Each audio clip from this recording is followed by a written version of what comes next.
Hi, everybody, and welcome to California's Water, a new YouTube channel dedicated to finding out about the water supply for the state of California. So this starts with a 6-part series about the magic of water. This is part 1. This is about Lake Oroville leading into the California Water Project, ultimately to the California Aqueduct going to Southern California. So this is part 1 of The Magic of Water, hosted by Bonnie Jo Robbins Gardner, my mom.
Without water, there is no life. Nothing on our planet, anyway, can survive without it. And we suspect that throughout the universe, water is the indicator of life. If you have water, it is inevitable that you will end up with life in there. Sometimes I think we take what look like simple things for granted. There is such beauty and mystery in life that goes unnoticed all too often. Such as, how does water flow so easily and reliably out of my garden hose? Where did it come from? How far did it travel? From what rivers and lakes? How many tunnels, ditches, and pipes? In researching for this show with my son here in the Tehachapi Mountains during the COVID-19 pandemic, we discovered that the California Water Project runs over 700 miles from north to south. This show is about how water in California gets to your tap. Whether you live in a big city like Los Angeles or San Francisco, or a small town like Tehachapi, your water comes from somewhere else. Well, except for where we are right now in Bear Valley Springs, where the water comes mostly from local wells and springs. I'm Bonnie Jo Robbins Gardner, your host for the magic of water in California. Because of the COVID-19 pandemic, I'm sequestered away up here with my son. We haven't seen another person for weeks. So here we are talking about water. It's a beautiful little lake. 4 little islands here in Bear Valley Springs, California. In this program, we follow the water sources from their headwaters to their destinations throughout California. From the north of the state, part 1 is about Lake Oroville and the California Water Project, which supplies the dry, heavily populated south with water from the wet, rural north. Part 2 follows this water from the delta through the California Aqueduct all the way to Los Angeles. Part 3 is about where the city of San Francisco gets its water, from the Hetch Hetchy Reservoir in Yosemite National Park. In Part 4, we discovered that Oakland and Berkeley also get their water from the High Sierra, from the Colomie River watershed. If you've seen the movie Chinatown, you already know a little bit about Part 5, the Owens Valley in Southern California.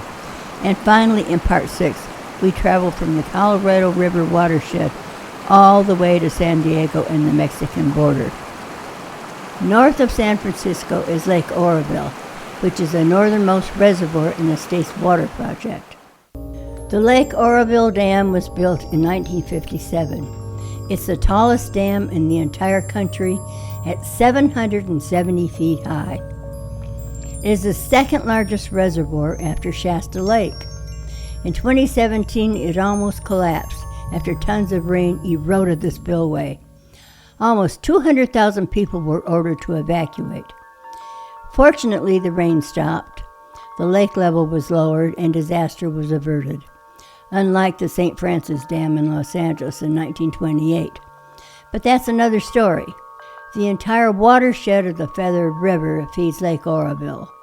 The Sierra Nevada mountain range starts around the Feather River to the north and is just north of Los Angeles, here at the Tehachapi Pass. This mountain range is 14,000 feet high at Mount Whitney and effectively stops all the rain and snow from falling to the east, which is why Death Valley exists. The Sierra Nevada soaks up all of the rain. Since I am now 87 years old, I can't show you these water sources as they require hiking a long way over boulders and fording streams. So instead, my 64-year-old son goes. So now let's join him on location. Hi, Mom. I'm up here at the North Fork of the Feather River in the most northeastern part of California. This river leads down into Lake Oroville.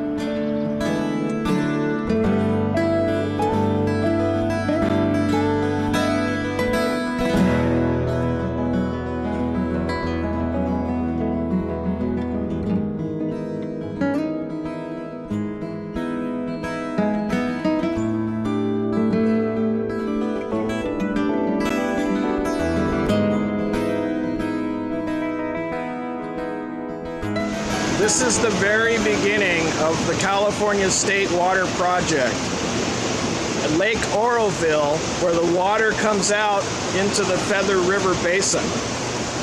Right behind me is the outflow from the power plant, and this is the water that goes into the State Water Project and goes some 700 miles down the state. It's about 103 degrees out here in June. And I'm hot, and I really want to go in that water, but it's freezing cold right now. There's a lot of runoff coming down from the Sierra as we speak, so there are warnings on all the rivers to people that this is very, very cold water and very fast moving, coming right off the Sierra snowmelt. And because it's so cold, the farmers can't use it. It will kill their crops. So, the California Water Project built the Thermalito Afterbay, which is this large body of water behind me, relatively shallow, so the water can come down here and warm up before it goes down south to all the farmers and the California Water Project. Okay, so that was part one. I hope you enjoyed it. Now part two picks up from there at the Delta and the California Aqueduct.